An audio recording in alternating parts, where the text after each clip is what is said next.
আজ বানাচ্ছি কাঁচকলা আলুর বড়া। কাঁচকলা আর আলু সমপরিমাণে সেদ্ধ করে ভেঙে নিয়েছি আদা বাটা, নুন, পোস্ত, তিল আর কাঁচা লঙ্কা।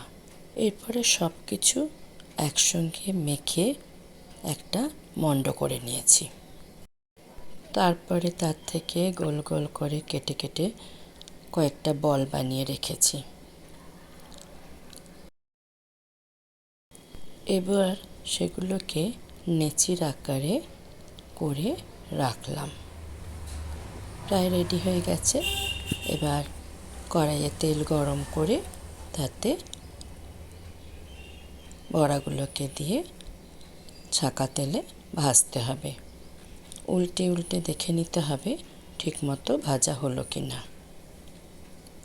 খুব নরম, সেজন্য সাবধানে করে নাড়তে হবে আর উল্টাতে হবে। দেখুন বন্ধুরা, দুদিকটা কি সুন্দর করে ভেজে লাল লাল হয়ে গেছে। বাটিতে তুলে রেখে দিলাম। এরপরে বাকিগুলো আবার কড়াইয়ে দিয়ে ভাজতে শুরু করলাম। এইভাবে হালকা আঁচে সুন্দর করে ভাজতে হবে, এপিট ওপিট করে সুন্দর করে। ভাজা হয়ে গেছে, একদম রেডি।